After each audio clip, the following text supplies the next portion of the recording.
गणेशाय नमः। श्री जानकी वल्लभो विजयते। श्री रामचरितमानस बालकांड। बालचरित अति सरल सुहाए, सारद शेष सांबु श्रुति गाए। जिन कर मन इन सन नहीं दाता, ते जन वंचित किए विधाता। श्री रामचंद्र जी की बहुत सी सरल और सुंदर बाल लीलाओं का सरस्वती, शेष जी, शिव जी और वेदों ने ज्ञान किया है। जिनका मन इन लीलाओं में अनुरक्त नहीं हुआ, विधाता ने उन मनुष्य को वंचित कर दिया। भय कुमार जबहि सब भ्राता, तीन जनेऊ गुरु पितु माता।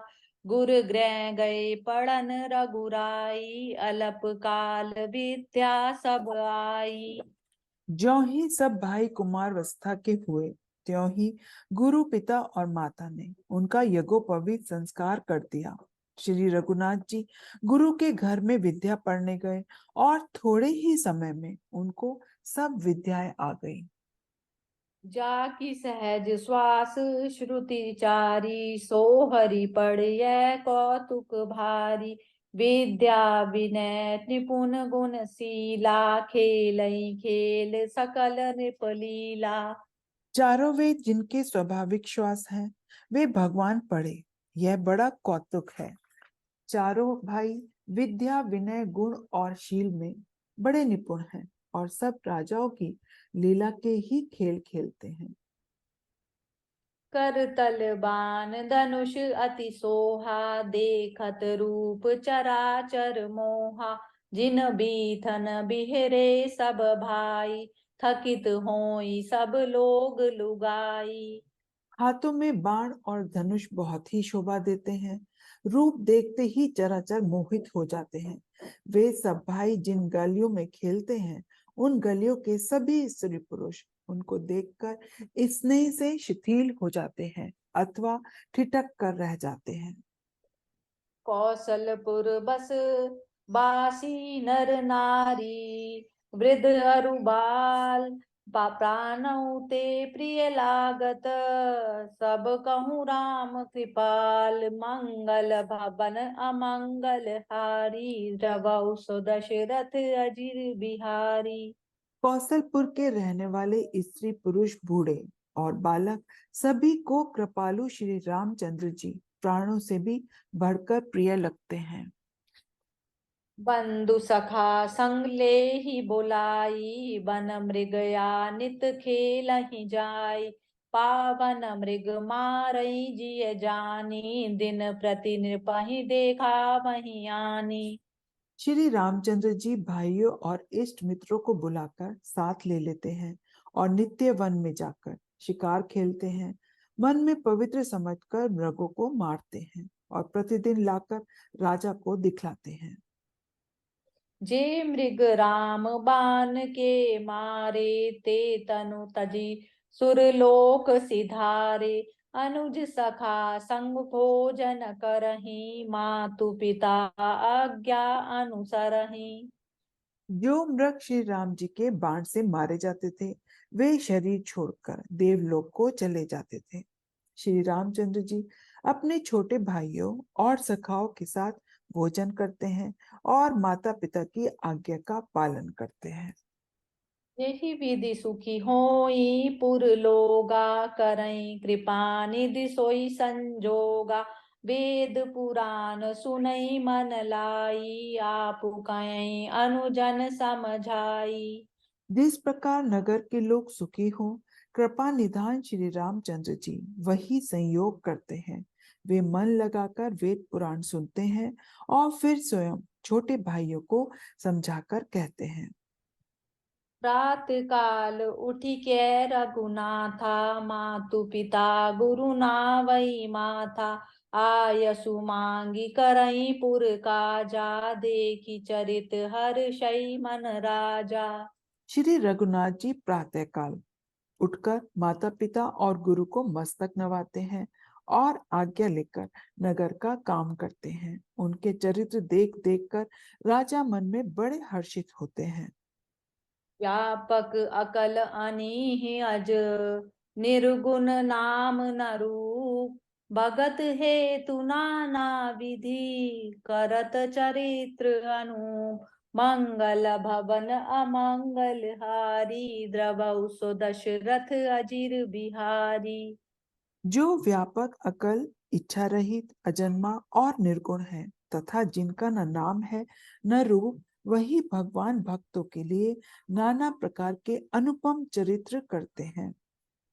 यह सब चरित कहाँ मैं गाई, आगिली कथा सुनऊ मन लाई, विश्वामित्र महामुनि ज्ञानी, बसहि विपिन शुभ आश्रम जानी। यह सब चरित्र मैंने गाकर कहा, अब आगे की कथा मन लगाकर सुनो। ज्ञानी महामुनि विश्वामित्र जी वन में शुभ आश्रम जानकर बसते थे। जह जप यज्ञ जोग मुनि करही, अति मारीच सुबायहि डरहि, देखत यज्ञ निशाचर दावहि, करहि उपद्रव मुनि दुख पावहि।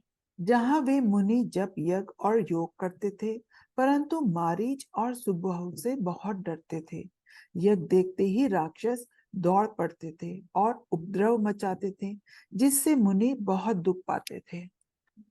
गाधी तनय मन चिंता व्यापी, हरि बिनु मरई न निशिचर पापी, तब मुनि बर मन कीन विचारा, प्रभु अवतरयु हरन मही भारा। गादी के पुत्र श्री विश्वामित्र जी के मन में चिंता छा गई कि ये पापी राक्षस भगवान के बिना न मरेंगे। तब शेष मुनि ने मन में विचार किया कि प्रभु ने पृथ्वी का भार हरने के लिए अवतार लिया है।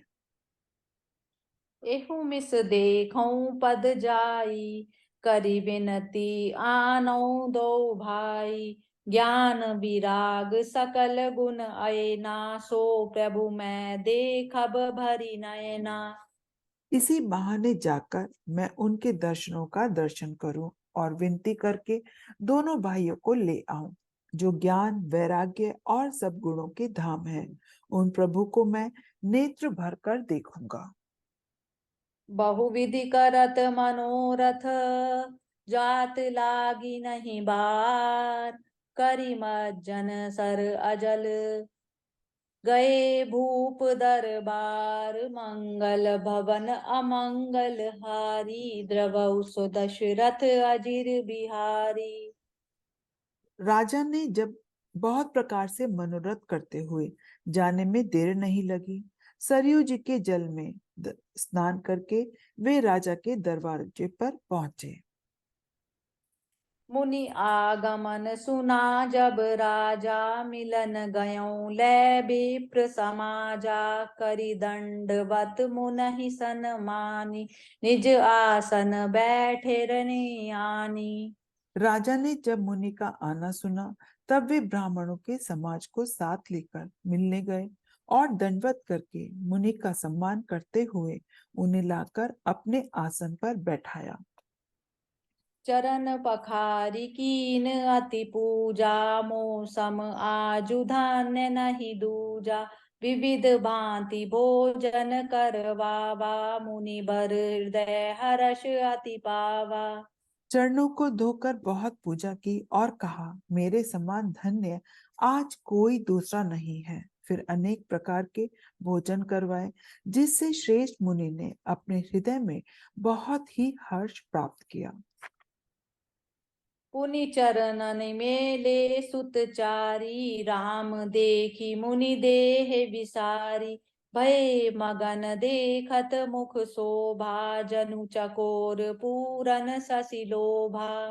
फिर राजा ने चारों पुत्रों को मुनि के चरणों पर डाल दिया। श्री रामचंद्र जी को देख मुनि अपने देह की सुध भूल गए। वे श्री राम जी के मुख की शोभा देखते ही ऐसे मग्न हो गए, मानो चकोर पूर्ण चंद्रमा को देखकर लुभा गया हो। तब मन हर्षि बचन कहराऊ, मुनि अस कृपा न कीनहु काऊ, केहि कारण आगमन तुम्हारा, कहूँ सो करत न लावऊं बारा। आज किस कारण से आपका शुभागमन हुआ है, कहिए, मैं उसे पूरा करने में देर नहीं लगाऊंगा। असुर समूह सतावहि मोहि, मैं जाचन आयौ नृपतोहि। अनुज समेत देहु रघुनाथा, निशिचर बध मैं होब सनाथा। मुनिवर ने कहा, हे राजन, राक्षसों के समूह मुझे बहुत सताते हैं, इसलिए मैं तुमसे कुछ मांगने आया हूँ। छोटे भाई सहित श्री रघुनाथ जी को मुझे दो। राक्षसों के मारे जाने पर मैं सुरक्षित हो जाऊंगा। देहु भूप मन हर्षित, तजहु मोह अज्ञान। धर्म सुजस प्रभु तुम कऊ, इन कह अति कल्याण। मंगल भवन अमंगल हारी, द्रवहु सो दशरथ अजिर बिहारी। दीन दयाल बिरद संभारी, हरऊ नाथ मम संकट भारी। हे राजन, प्रसन्न मन से इनको दो मोह और अज्ञान को छोड़ दो। हे स्वामी, इससे तुमको धर्म और सुयश की प्राप्ति होगी और इनका परम कल्याण होगा। जय सिया राम। जय सिया राम।